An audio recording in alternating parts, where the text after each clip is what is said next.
Assalamu alейкум, урматтуу телебөрүүчүлөр, ободо ой пикир көрсөтүүсү. Урматтуу телебөрүүчүлөр, өзүңүздөр билгендей, бизде ушул кечеги жуманын башында, өтүп бараткан жуманын башында, тагыраак айтканда, өкмөттө кадрдык алмашуулар болду. Тактап айтканда, премьер-министрдин бир орун басары, өзгөчө кырдаалдар министри алмашты. Ушунун тегерегинде парламентте бир топ мындай кызыл талкуулар болуп, натыйжасы баягыдай эле болуп калды да. Баягыдай дегенибизди азыр түшүндүрүп беребиз. Мына ушул тегерегинде деги эле ушул бизде аткаруу бийлиги, башкаруу бийлиги, жергиликтүү бийлик, деги эле ушул бийлик сересинде болуп аткан ош кыйыштар боюнча сөз кылмакчыбыз. Эмесе биз студиябызга атайын конокторду чакырганбыз. Исхак Абсаматович Масалиев, Жогорку Кеңештин Өнүгүү фракциясынан депутат, ошондой эле Кенжебек Сатымкулович Бокоев, Республика Ата журт фракциясынын депутаты Жогорку Кеңеште. Урматтуу коноктору, куш келипсиздер. Исхак Абсаматович, улуулатып сизден баштасак, мына кече ушул парламентте өкмөттүн 2 мүчөсүн кайра шайлоодо, эми силер шайлайсыңар да, шайлоодо бир топ кызык жагдайлар болду да.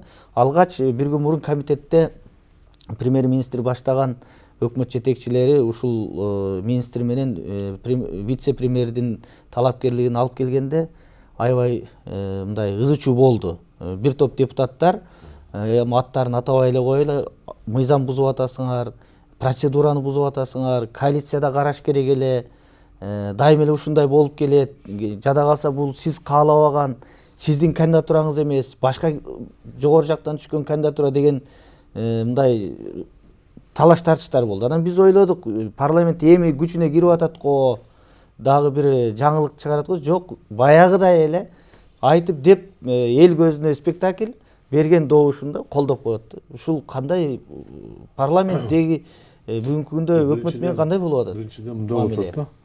Парламенттик, партиялык парламент деп атасак, парламенттик башкаруу деп атасак, анда өкмөттүн курамыны, өкмөттүн структурасыны парламент бекитиш керек.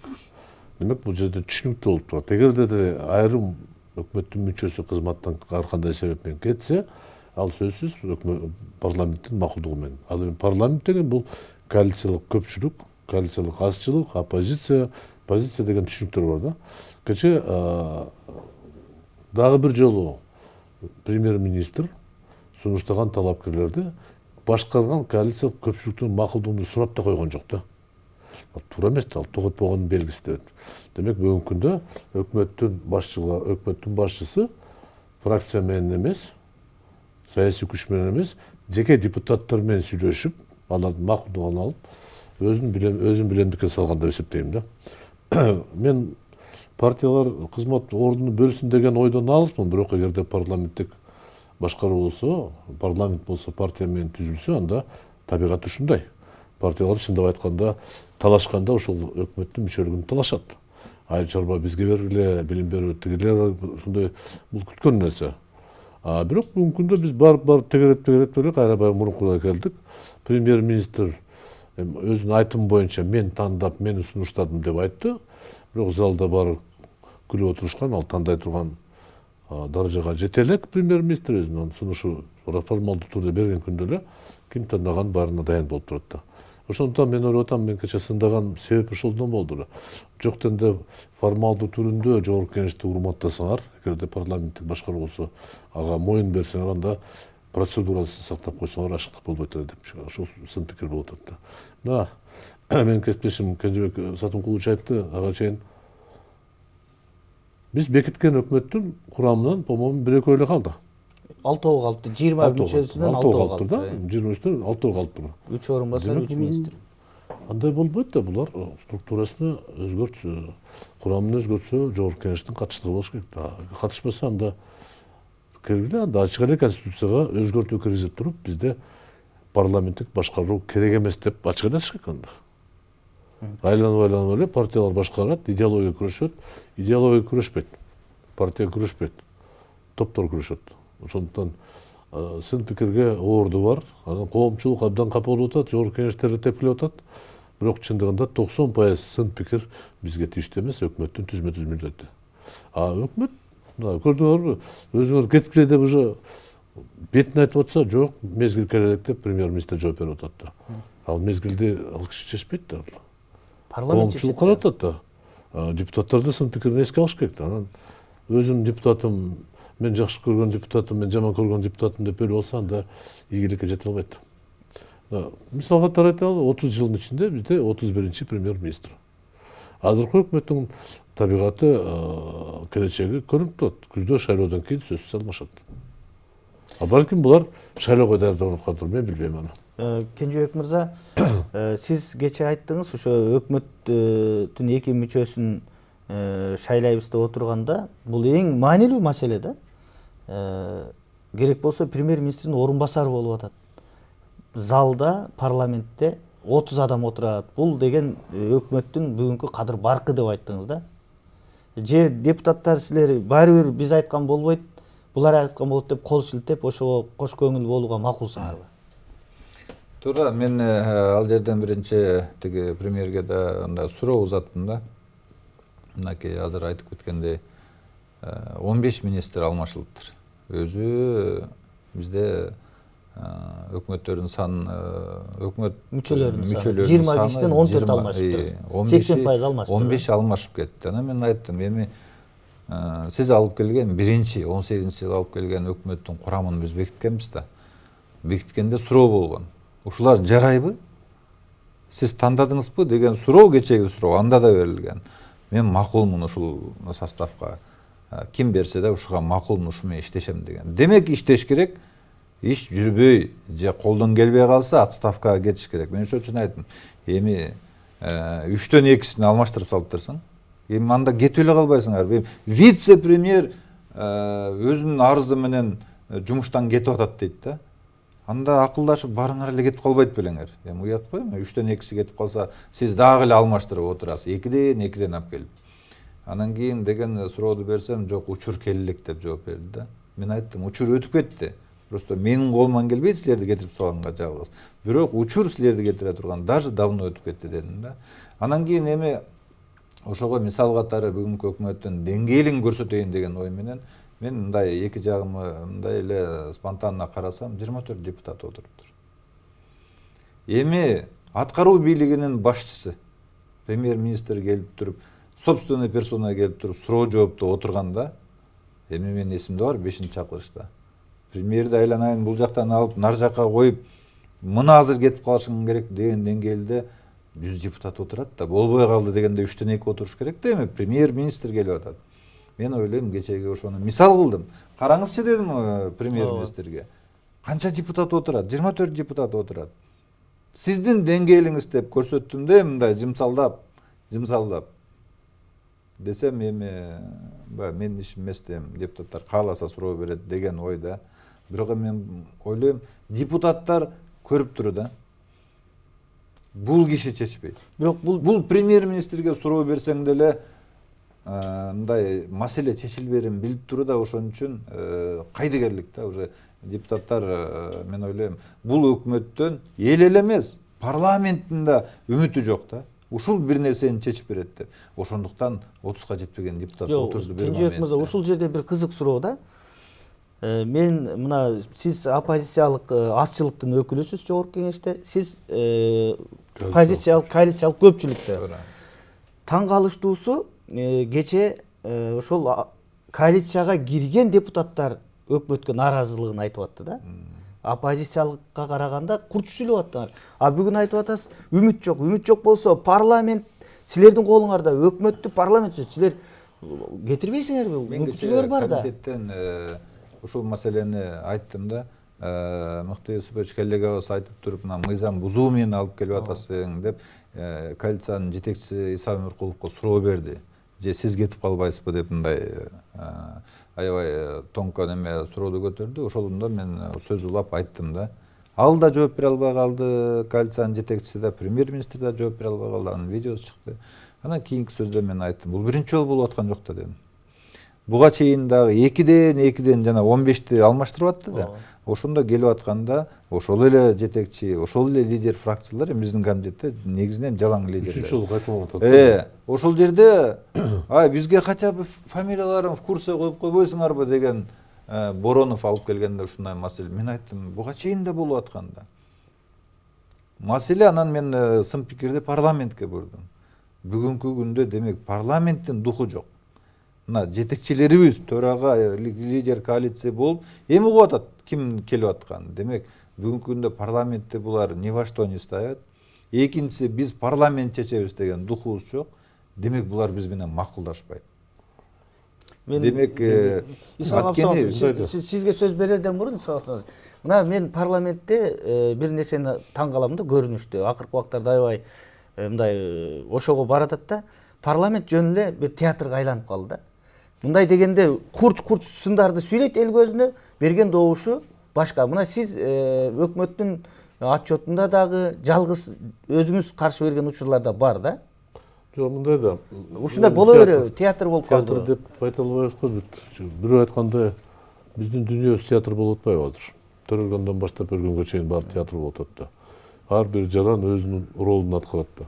Жогорку кеңеште эле айырмаланбайт да. Бирок бир нерсе түшүнүшүңүз керек. Мына азыр жаз келип атат. Жаздан кийин жай болот, жайдан кийин күз болот. Күздө шайлоо болот да. Анан шайлоочуларга чыкканда депутаттар, кесиптештерибиз бүгүнкү күндөн баштап катуу сүйлөй баштайт. Бирок кеп добуш бергенге жеткенде, чечкиндүү кадам жасаганга жеткенде эмнегедир андайга барбай атат да. Ошондон айтылган катуу сын пикирлер, мына сиз туура айттыңыз, айрым учурда коалициялык көпчүлүктүн мүчөлөрү ушундай тепкилеп атат, мен бияктан чыкпай турам да. Бирок добуш бергенде чыкпай атат да. Маселенин кабыргасы менен койгонго, кергиле, алмаштыралы, өзгөртөлү деген ага кадамга барбай атат. Ошондуктан бул шайлоонун жакындашуунун белгиси деп айтыш керек. Мындан ары байкап турсаңыздар, мен мисалы үчүн биякта калып кетем, уже менден ашык сүйлөгөндөр аябай көбөйөт. Интернетте, радио, гезиттерден уже тарсылдатып өкмөттү тепкилейт. Бирок чечкиндүү кадамга, ишенбестүүлүккө же кызматтан бошотууга барышпайт да. Пока кайсы бир саясий күчтөр буйрук бермейинчечи. Ошондуктан бул жерде сиз туура айтып атасыз, баягы элемент театрга окшоп турат, ар бир өзүнүн ролун аткарат. Мен катуу сени урушам, сен бирок мага капа болбо. Кийин мен мектебиме кичине каражат берип ремонттоп бергин, кийин менин жолумду кичине көз салып кой. Исхак менен Кенжебекке карабай эле кой. Алардын айылдардын мектебинде ремонттоштун кереги жок. Алар баары бир сага каршы добуш берет депчи. Ошентип бул табигат ушундай да, өкмөт башчысы депутаттар менен иштеш керек. Бирок жанагы коррупциялык жол эмес. Мен коррупция дегеним көңүл бурган деген бул деле коррупция да. Бирөөнү сыйлык бере коюп, бирөөнү мындай кыла коюп, бирөөнү мактай коюп, бирөөнү командировкага жөнөтүп коюп, ал туура эмес жол да. Бүткүл жогорку кеңештин алдында бирдей болуш керек да. Бүткүл депутаттардын арасында бирдей мамиле болуш керек да. Эгер ал мамилени чыдап алса, анда ал өкмөт ийгиликке жетпейт да. Мына премьер-министр айтып атабыз, Мухаммед Дүйшөкөевич экөөбүз, мен салык кызматында иштегенде жума сайын Кулматов, Абылгазиев, мен премьер-министрдин алдында жума сайын канча акча жиналды, канча план бар деп, ошондойбу жоош жакшынакай жигит болчу эле да. Азыр тим эле суроо берсең эле тарсылдап учуп чыгып атат, жооптор, сооду бүтө эле келе жооп берип атат да. Үйрөнүп алыптыр, жакшы эле.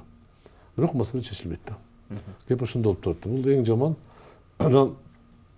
Ошондуктан бул күткөн нерсе, кандай десек деле, кийинки шайлоодо элибиз шайлоочулар бир аз курук сөзгө, мындай катуу сүйлөгөндөргө көп деле мындай ишенбеш керек да.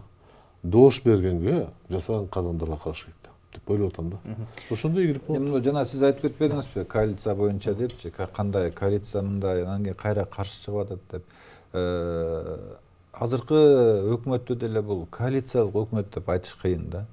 Анткени мынакей билесиңер 5-чакылышта, баягы 10-жылы жаңы конституциядан кийин ушу партиялык тизме менен келип башталганда, менин эсимде бар, бир 2 жолу өкмөт курганда строго партиянын лидерлери барды да. Мен ойлойм, бул конституциянын багыты менен ошондо болду да. Жеңип келген партиянын лидери өкмөт башчыга барып, элге берген убадасын, программасын аткарыш үчүн барат да. Элден ал мандат алды да. Анан кийин эле Атамбаев болду, Бабанов болду, андан кийин кандай жолго өттү? Лидер партия барбайт, Анткени премьерге барган Бабанов 8 айдан кийин көчөдө калбадыбы? Кайра келе албай, премьерден алып салды, недоверие. Ошо мындай өзү кетейикчи. Ошо менен калып калды. Ошондуктан лидер партия андан кийин барган жок. Сатыбалдиев келди, партиясы жок, фракциясы жок, бир да депутаты жок. Оторбаев келди, Сариев келди, дагы ким? Ошо менен азыр Абылгазиев жалаң партиясы жок, то есть парламентте партиясы жок. Бул азыркы жана кээ бирлери кубат отуруп, алар ошо эле шайлоодо депутат да болуп эч качан болгон эмес. Көрдүңөрбү? Мындайча айтканда жалдама премьер. Наемный эле бир профессионал катары көрсөтүп коет. Бирок биздин конституциянын багыты башкада. Көрдүңөрбү? Маселе ошодон. Партия программасы менен убадаларды берип аткарабыз деп келгендер аткаруу бийлигине барбай, тескерисинче шайлоого катышпагандар же болбосо утулуп калгандар барып отурат. Демек ал эмне кылат? Только айтканды аткарат. Демек ал бийлик эмес, ал айтканды аткарат. Мына ошодон бери мен айтып жүрөм да, премьер-министрге биздин конституциянын багыты менен жеңип келген бир партиянын лидери барыш керек да. Мына ошондо ал мандаты күчтүү. Анын фракциясы бар. Эми Англияны салыштырсак, ал жерде өкмөт мүчөсү болуп жалаң депутаттар барат. Даже Лондон шаарынан биз барганда сурадык, ата мен кызыктым. Лондон шаарынын өкмөтүндө ким курамында мүчө десең, келген тиги шаардык кеңештин депутаттары, бирок аларда одновременно мандат сохранить этилет экен да, ошондо алар чындап өкмөт мүчөсү болот экен. Коркпойт. Анткени ал жакта мандаты да туру да, элден алган мандаты бар. А бизде кандай? Бир өкмөт мүчөсү азыр шайланып келген депутаттарданбы? Жок да, мына Алтынай Өрбекова эле болуш керек, ошо депутаттан барган. Башка өкмөт мүчөдөн мен азыр эсимде жок. Калганын баары мындай эле мындайча бекитип берди да. Мына анан кийин коалиция боюнча айта турган болсом, парламент начар. Мен ойлойм бир жагы. Азыр мына биз республика дедиңиз. Республиканын лидери каякта? Элге добушка чыкканда Бабанов парламентте эмес. СДПКнын лидери каякта? Баягы ал түрмөдө. Атамекендин лидери каякта? Ал түрмөдөн жаңы чыкты. Кыргызстандын лидери каякта? Түрмөдөн жаңы чыкты. Ошондуктан мен ойлойм, бир-эки эле партияныкы бир болдуку, анан өнүгүүнүкү парламентте отурат. Чындап элден добуш алгандагы жетекчилер отурат. Калгандары партия без головы болуп атпайбы? Ошондуктан да ушул мындайча айтканда чечкиндүү ошо менен партия чачыранды да, баягы буларды чогулткан лидер жок да. Жетелиш оңой болот. Бизде 28 чачыранды, тегерде 38 чачыранды. Мына ушул себептер да бар да. Ошондуктан азыркы парламентте мындайча айтканда каалагандай неме комбинация кылыш оңой. Мен бир нерсени айтайын да, Исхак Усманович. Мен өзүм өкмөт мүчөсү болдум. Ушул жанагы 2010-жылы түзүлгөн өкмөт биринчи коалициялык өкмөттүн мүчөсү болуп тарыхый. Эми мен айтайын дегеним мындай да, мен көрүп жүрөм, аралашып жүрөм. Эң өкүнүчтүүсү эмне үчүн өкмөттүн чабал, өкмөт профессионал эмес? Себеп дегенде мына баарыбыз билебиз, баягы тизмеде аркада добуш алгандар күтүп турат, давай бошот орунду деп. Анан айла жок, ошолордон алып келип атат, же болбосо депутаттарды жөнөтүп атат. Бир күн мамлекеттик кызматта жетекчи болуп иштебеген адамдар министр болуп атпайбы? Эми ушинтип качанга чейин ушинтип талкалоо болот бизде? Мындай да, биз мыйзам чыгаруучулар өз мезгилинде министр бул саясий кызмат орду деп атап койгонбуз. Саясий кызмат ордуга талаптар коюлган эмес. Сиз айткандай мамлекеттик стажы болуш керек, тажрыйбасы болуш керек, иштеген болбойт. Ошондуктан 3 жыл мамлекеттик кызматта иштеген жигиттерибиз министр болуп атат, вице-премьер-министр болуп атат. Алар албетте үйрөнгүчү дагы убакыт кетет. Анан сиз туура маселе мына Кенжебек Сатылкулович абдан туура айтты. Эң негизги бүгүндө айрылып кетти партия менен депутаттардын ортосу аралыгы чоңоюп кетти. Шайланган партиянын бир сүрөтү болсо, отурган депутаттардын курамы башкача болуп атат. Бул эми шайлоонун табигаты ушундай болуп калды. Кантип чечиш керек? Кыйын абдан. Лидерлердин башы ушуну ооруп атат. Мына бүгүнкү күнгө чейин тизмеде добуш алгандар кире албай жүрөт. Добуш албагандар бүгүн отуруп өкмөт такыл үйрөтүп атат. Бул эми кандай деп айтсак, бул президенттерге эң ыңгайлуу система. Ким президент болбосо да ушундай баш аламанда башкарыш оңой. Бирөөнү мактап коет, бирөөнү тактап коет, ошо менен акырын чуркап барышат. 7-этажга мен ойлоп атам, очередь үзүлбөйт. Депутаттар дайыма барат да. маселе көп, жана эле мамлекеттик маселе бар, жеке өзүнүн маселеси бар, коопсуздук маселеси бар, жеке өзүнүн коопсуздук маселеси бар. Ошо менен киришет, суранат. Анан кийин кой иштей бер деп койсо сүйүнүп отурушат. Мен президенттен бата алдым, мына шайлоого даярданып атам деп элге дүрбөлөң кылат да. Ал эми президенттин билишим боюнча андай конституцияга ылайык президент эч кандай партиядан болбош керек да. Демек ал баарыбызга тең болуш керек. Анан бул жакшы көргөн партиясы, бул жаман көргөн партиясы деген көпчүлүк учурда мен ойлоп атам бул жалган сөздөр. Себеби ал кирген кишинин баарына ийгилик каалайт, берет деп коет. А бирок шайлоого чейин бир топ өзгөрүлөт. Ал эми ишмердүүлүк боюнча айтып кетсек, эмне деп айтасыз, эгерде биз мына кызмат ордуна тажрыйбасы жок кишиден алсак, ошого ылайыктуу ошол министрлик же ошол тармак ийгиликке жете албайт. Мен эсимде бар, айыл чарба министрлигине бир мезгилде 2 жылда 8 министр алмаштырган. Бир гана министрликте. Ал эми маданият министрлиги мына 5 жылда по-моему 3 алмашты, 4 алмашты да. Ошондуктан алар эми куттуктоолорду кабыл алып, чапан калпактарды кийип, ордун майлуу сүттүү болсун деп куттуктоолорду эми бүткөндө давай до свидания болуп атат да. А эмне себептен, кандай?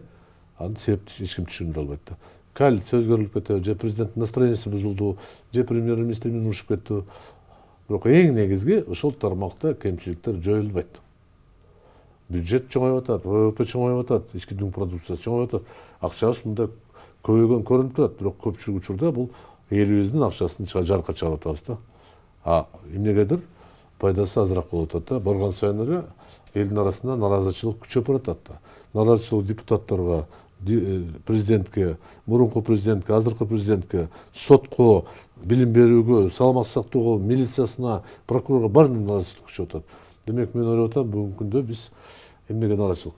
Бийликке наразычылык күндөн күнгө көбөйүп атат. Жалпы системага, кыйшык системага ачык айтышыбыз керек. Эгер биз парламенттик республикага бара турган болсок, анда 2017 жылы президенттин бир топ укуктарын алып коюшубуз керек. Эң негизги принцип биз президентти эл шайлабай, жогорку кеңеш шайласа, ошондо формалдуу фигура болот.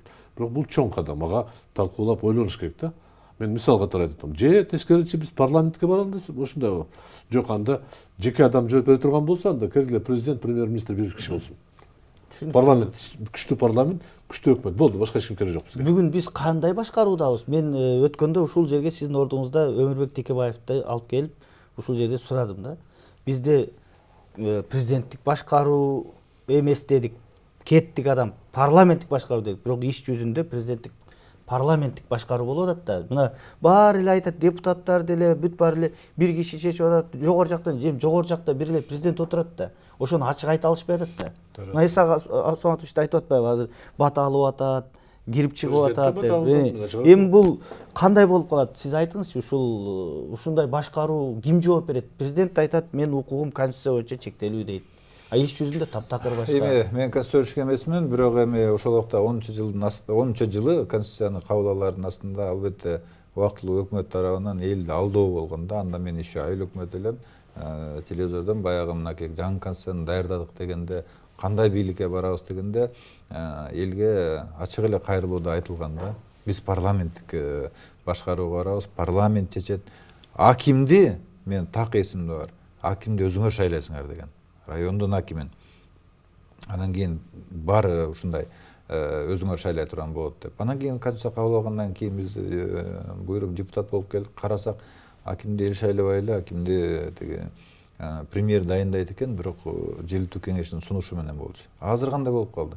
Азыр акимди желилтүү кеңештин сунушун дегенде да макулдашууну алып салдык, премьер-министр дайындайт кылып койдук, ушундай өзгөрүүлөр. Ал эми парламенттик дегенибиз аралаш болуп калды. Аралаш болгондо да башында мындай спикерлик ошол убакта мен ойлойм, мүмкүн Өмүрбек Текебаев биринчи эле кандидат болгондо шайланып кеткенде, мүмкүн парламент менен президенттин ортосу мындай өтө мындай баланс болуп туруп, тарчып турмак депчи. Анан кийин эми ошондой болбой калып туруп, кийин уже Атамбаев президент болгондон кийин ал Текебаев өтпөй калды, президенттик неме күчөп кетти да. Анткени Атамбаевдин партиясы бар эле да, фракциясы бар. Ошончо депутаты менен лобби болуп, мыйзамдар өзгөрүлүп, тышкы саясатты мыйзам менен берип койдук. Ушундайлар чечилип кетти да. Анан албетте аралаш. Бирок аралаш болгон күндө да бүгүн президенттик бүгүн эле эмес, кеч Атамбаевдин убагында эле ал келгенде эле өтө күчөтүп салды өзүнүн влияниясын. Мына 15-жылдагы парламентке өзүңүз айткандай партиялар тизмесин тигишин астынан өтүп мынакей деп туруп макулдашпаса да, бирок анын батасын мынакей ушундай болуп кирип атабыз. Макулдашмак түгүл чийип кошпогон учурлар деле болду. Ошондой болду да, мына биздин партияда деле. Нон чыгарасың деди, биз чыгарбай койдук, 1-2 кишини. Анан кийин ошону менен мындайча айтканда көрөм силерди дегенге чейин бардык да. Көрдүңөрбү, мына немеси президенттин влияниясы өтө күчөп алды. Мына азыр болсо ошол эле жанагы көчү уланып туруп баратат. Албетте азыр Атамбаев жасабаганды азыр Жээнбеков келгенде оңдоп кетсе өтө бир жакшы багыт болмок да. Бирок бул да башка маселелерди чечем деп азыркы президентибиз деле улантып бараткандай болуп атат да. Аны уже мына жаңы шайлоо келип калды. Азыр мына өткөндө Исаев айткандай бир нерсени өзгөртөбүз деп туруп неде берем маселесин көтөрсөм эмне болуп атыр? Тиги кайра апайса чыгып туруп жарым эле жыл калды болбойт деп. 6 ай деген чоң убакыт да. 6 ай деген өтө чоң убакыт. Анан кийин ошондуктан аралаш системада биз келечекте мен акыркы резюме эткөн оюм биз 15-те да конституциялык реформа жасайбыз деп чыкканбыз, Республика Ата журттун партиясы. Эмне үчүн? Анткени бийликтин бир бутагын тандашыбыз керек. Тандаганда да референдумга мындай эле макул каршы деген эмес. Буну же буну деп туруп. Или парламенттик, или президенттик. Президенттик болсо, Исаак айткандай, бир адам президент или премьер-министр анда президент болот, эл менен түз шайланып туруп 5 жыл аткаруу бийлигин башкарат. А эгер парламенттик болсо, анда президент эл менен шайланат. Анда парламент баарын чечет. Кенжебек айтып берди, президентке барып тизмени макулдашып атат. Эң кызыктуу нерсе аны президент кел макулдаш деп суранбайт. Суранбайт да. Партиянын жетекчилери чургап барып өздөрү көрсөтүп, шеф, муну кандай болот экен сурашат да. Естественно, бир жолу президент айтат, жок мен аралашпайм дейт. Үчүнчү кана көрүп коелу деп айтат. Анан кийин өзүнүн көңүлүн айтат. Анда биз муну алып коебуз дейт да. Барып ким болсо да анын башын айландырып сен чечпесең болбойт деп айтат да. Анан аппараттын жетекчилери, жумушчулары да айтат, мына киши сизге тескери сүйлөп койду, бул киши сиз жөнүндө мындай деп койду деп болбогондорду жеткиргенде ал киши кичине көңүлдө калат да. Бизде көңүлдөгөн чатак нерсе да. Көңүлдө калса учурашпай коет, чакырбай коет, кошпой коет. Ар нерсе болот да. Анан барып мага президент каршы көрсөтөт деп биз ишенип алабыз да. Эң негизги биз бүгүнкү күнгө чейин түшүнө албай атабыз. Бир да лидер партия түшүнбөй атат. Биз президент менен макулдашып кереги жок. Кызматташууга милдеттебиз. Себеби бул бүткүл эл шайлагандан кийин ким шайланса депутат кызматташууга милдеттүү. Жол жобосун издеп кандай кызматташуу жолубуз. Бирок ар бир өзүнүн баягы арабасын тартып кетиш керек. Анан биз болсо өкмөттү да өткөрүп бердик толугу менен. Өзүңөр чечкиле каалаган кишилерди алып келгиле. Ал жана мына министр культура менен жаш жигит, балким жакшы жигит болушу мүмкүн. Көчмөндөрдүн оюну уюштуруп койду, министр болуп койду. Ал мен жетиштикпи? Мен ойлоп атам, ал жаш жигитке кичинерээк аябай оор тармакка барды, кыйын айырды. Себеби маданият кызматкерлери, жазуучулары, билимпоздор, маданият баары тең аябай мен деген кишилер да. Анан жаш жигит укпайт да. Биринчи жолу тарыхыбызда циркачтар протестке чыкты. Бул оюна келген цирк кызматкерлери. Эмне үчүн жашоо шартына каршы эмес, оор акыбалына каршы эмес. Бизге башка жетекчи коюп бер деген талап менен. Бул коомубузда бир аз аябай саясатсызып кеттик. Ага чейин билесизби, баягы маданият өлдү деп Өкүрүп да жүрүштү. Өкүрүп да барды. Биз биринчи өзүбүздү такташыбыз керек. Балким мен бул чакырылышка мен мындай көзүм жетпейт өзгөрткөнгө. Бирок конституцияга ылайык, 2010 жылдагы референдумга ылайык, 2020 жылда азыркы жогорку кеңештин курамына толугу менен конституцияга өзгөртүү киргизгенге болот. Эч кандай тыюу жок. Биз мөөнөтүбүз бүткөнгө чейин конституцияга өзгөртсөк укугубуз бар. Азырда. Бирок азыр деле мен ойлоп атам, азыртан баштап ишти башташ керек. Жайкы каникулга чейин биз долбоорду иштеп чыгып, анан эң негизги принцип референдумга коюш керек элге. Келгиле тандап бергиле бизге.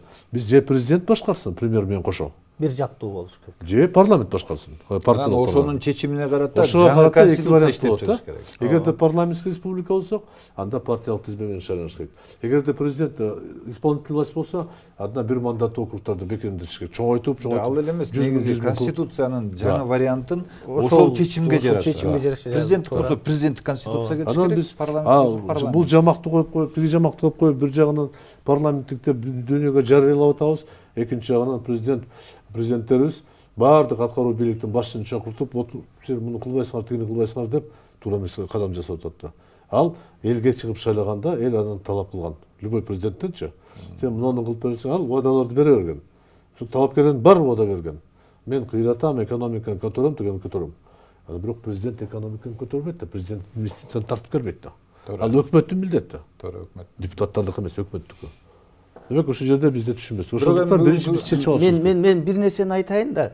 Мен Исхак аке, мен бир нерсеге мындай экөөңүздөр тең депутаттарсыңар, таарынасыңар, таарынбайсыңар билбейм, бирок кээде мындай парламентти карап отурсак, парламентте 120 депутат эмес, 120 айыл өкмөтү же 120 совхоздун директору отургандай да. Себеп жол куруп бер, мектеп салып бер, светофор коюп бер, машинаны оңдоп бер, чарбалык жумуштар. Чылгый чарбалык жумуштар. Ошол учурда мына Англияныкын көр, Американыкын көр же башкаларды көр, мамлекеттин өнүгүү стратегиясы, саламаттык сактоо, билим берүү тармагы жөнүндө. Бизде жалаң чарба жетекчилери отургандай да. Бул качан парламент түздөн түз мыйзам чыгаруу ишмердигин калыстуу үчүн айтып кетели. Америкада 300 жыл курулган система бизде 30 жылда курулбайт. Биз жанталашып бир туруп Европа болобуз, бир туруп Азия болобуз. Биз өзүбүздүн кыргыз жолубузду табышыбыз керек. Азыр бат эле өткөзсө болот. Жок, эми өзгөртсө болот. Анын үчүн саясий эрк керек, аракет керек. Эмне үчүн депутаттар мектепти көпүрөлөрдү сурап атат? Себеби өкмөттүн башчысын алмаштырууга алыбыз жетпейт. Ал жерде өзүнчө структура бар да, фракциянын жетекчилери бар, партиянын лидерлери бар, президент бар, премьер иштеп жаткан премьер-министр бар. Алар отуруп кыбырашат. Анан депутаттарды бөлүш оңой. Бүгүнкү күндө бардык фракцияда биримдик жок. Бөлүнгөн. 2-3-төргө бөлүнгөн. Бир да фракцияда балким бир болто кишинин ынтымак бар, калгандарда жок. И то алардыкы жалпы саясат боюнча ынтымак болушу мүмкүн. Калгандарда жок. Ошондуктан депутаттардан күтпөш керек.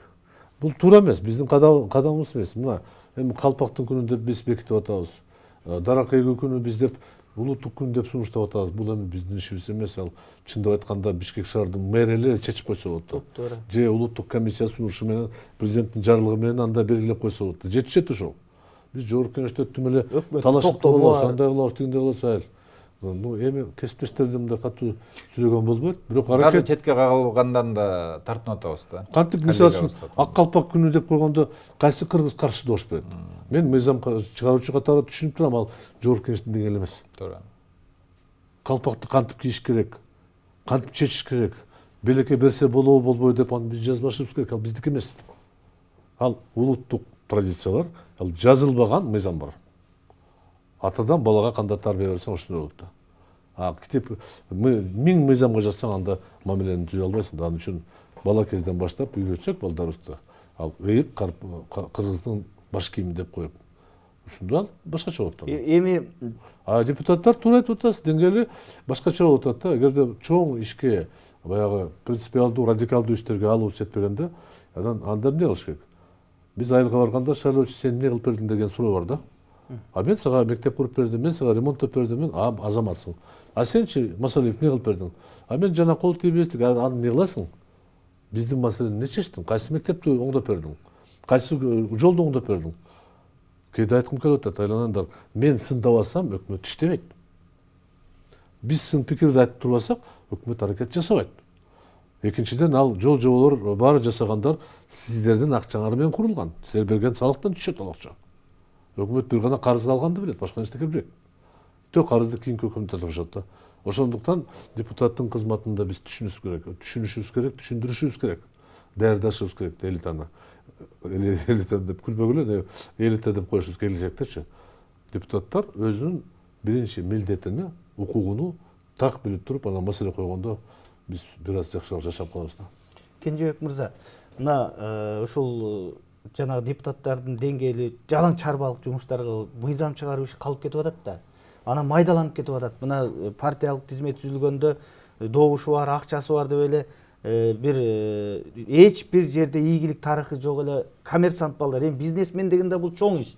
Ал бизнести бутуна тургузуп, кайсы бир деңгээлде 15-20 адам, 100 адамды баккан адам да коммерсанттар келип атпайбы? Ошон менен анан парламент майдаланып атат да. Эми бул алдыда эмне күтүп турат? Буну ток өтөр жерин айтканда мына мен уктум бүгүн парламентке жаңы ошол босого чекти түшүрүү боюнча мыйзам комитетке келиптир. 7% кылабыз дегендей. 5%. 5% кылабыз дегендей. Ушул кайсы чекте келдиби комитет? Эми бир нече мыйзам бар, чектер боюнча 5% деген бар. Анан кийин сиз айтып атасыз 7% деп. Мен ойлойм буга чейинки эле бир топ убакыттын мурун эле комитеттерде каралып башташ керек эле. Исхак Сагатович бул маселени көтөрүп атты, бирок мына биздин комитет экөөбүз бир комитеттин мүчөсүбүз. Мен өзүмдүн да мыйзамдарымы 3 жылдап киргизе албайм. Экинчи окууга ошо баягы эле айыл өкмөт эл шайласын деген. Биринчи окуудан өткөнүнө 3 жыл болуптур. Мына билет коллегам күнүгө айтам, өзүмүн комитет мүчөсүн киргизбейт. Эмнеге? Анан кийин жоон анда жогору жактан чечим. жоон ала албайбыз. Өкмөт жооп бериш керек деген сөз бар да. Жоон жок, биринчи окуудан өтүп кеткен өкмөттөн бул чисто эле саясий. Ушунукун киргизбей деген. Чыр боло турган. Бизде шайлоо өтүп кетсин деп атыр да сага. Айыл өкмөттөрдө азыр эл шайласын дегенге түш шайлоого берсең, ал акимди укпай калат. Анан кийин шайлоо чечилбей калат да. Жана административный реформа. Эмне үчүн чечилбей? Ал да 23-кө калды. 20-ны өткүзүп алайыкчы деген маселе да. Мына ушуну менен көп маселелер токтотулуп турат. Анан эми жанагы порог боюнча башка мыйзамдар тарс эле кирип атат. Мына ушундай неудобный мыйзам долбоорлорун мына күчкө салып эле 6 ай калды дейм шайлоого. Вот жарым жылдан бери булардын мыйзамына кирбей турат. Биз эми мындай маалымат берейин. Биз декабрь айында биротоло бүтүрүп, демилгени көтөрдүк. Биз 2 сунушту берип атабыз. Жанагы шайлоого барган партиялар күрөөсүнү 5 миллиондон 1 миллионго түшүрөлсүн го деп, анан 9%дан 5%га түшүрөлү деген өтүш үчүн босого. Ал мыйзам жогорку кеңеште төрагада 10 күн жатты. Андан кийин 13 январда комитеттен эмнегедир өкмөт менен борбордук шайлоо кетти, шайлоо комиссия кетти. Хотя ал мыйзамда биз шайлоо эрежесин бузган жерибиз жок. Биз бир гана көрсөткүчтөрдү алмастырып атабыз. Эми бүгүн эртең ошол жооп келет. Алар менин жооп берет, мен билбейм. Себеби аларга эч тиешеси жок. Биз негизги принципти жогорку кеңеш бекитет, алар аткарыш керек. Эгерде биз канча урна коюлсун, канча машина коюлсун десе, анда алардын макулдугу керек. Ал мыйзам жакында талкуу башталат деп ойлоп атам. Бирок канча ай өттү? Жетишесиңерби? Канча ай өттү? 1 айдан ашты. Жетишесиңерби? Жок, жетишкенде биз мисалы үчүн Убакыт бар. мыйзам боюнча июнда же июльда биз жарыялашыбыз керек шайлоону. Дагы февраль, март, апрель, май 4 ай бар. Буга чейин аракет болгон. Бир мыйзам долбоорунда, рабочий комиссия менен киргизилген мыйзам долбоорунда билесиз неме, шайлоого 1 жыл калганда мыйзамга өзгөртүүлөр киргизилбесин деп. Анда кирбейт экен. Мен аны неме сунушу болгон. Нурлан, мен аны өзүм сунуш киргизип туруп, экинчи окууда ал норманы коллегаларым колдоп алып салганбыз. Парламент мыйзам чыгаруубу, мыйзамга кайсы убакта өзгөртүү киргизе аласың, кайсы убакта киргизе албайсың деген чек коюлган эмес. Ал туура эмес деп туруп, конституция карама каршы келет деп туруп, биз аны алдырып салганбыз. Демек, биз эме күзгө чейин жок, анткени менен бул жерде мындай болуп атат да. Азыр эмне үчүн старттар катуу кетпей атат? Себеби баардык 9% кандай чечилет? Биригебизби, бирикпейбизби, өзүбүздүн күчүбүз жетеби, жетпейби? Ошого карап, эгерде 15% болсо деле катышат. 15% болсо деле катышат. 90% кылсаң деле катышат. Вопрос кеп анда эмес. Кеп азыркы күндө эмне үчүн биздин мыйзамыбыз мындай ылдам кетпей атат деген сөз. Бул көпчүлүк мындай жеке сүйлөшкөндө көпчүлүк депутаттар, партиянын жетекчилери ал сунушка макул. Бирок бүгүнкү күндө президентке жаккан партия кайсы кантип барат?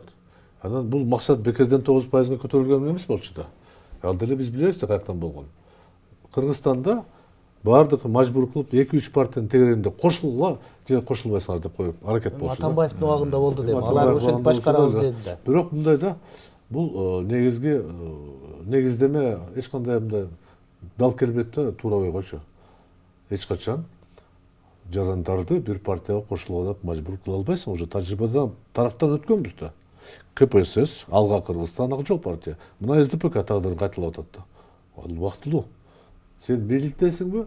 Партияң кызмат кыла турган көп. Бийликтен кеттиңби? Болду. Кечирип кой. Ошондуктан бул саясий маселе болуп турат. Мен ишенемин. Эгер коомчулук колдоо көрсөтүп, катуураак талап кылып турса, анда биздин ушу мыйзамга таасир бере турган күчтөр аралашса, анда кабыл алсак болот. Рахмат, урматтуу коноктор. Бизге бөлүнгөн убакыт соңуна чыкты. Аябай кызуу талкуу кылдык деп ойлойм. Буюрса бул тема дагы көп кайрылабыз. Шайлоого чейин иши кылып 6 ай деген бул чоң убакыт. Мен ойлойм бул өкмөт дагы ушундай сындардан кийин коомчулуктун нараачылыктарын жок дегенде тарых үчүн, эл үчүн болсо да кичине аракет кылып иштейт го деп. Урматтуу делегерчилер, ушуну менен биздин көрсөтүүбүз соңуна чыкты. Кайрадан көрүшкөнчө сак саламатта калыңыздар.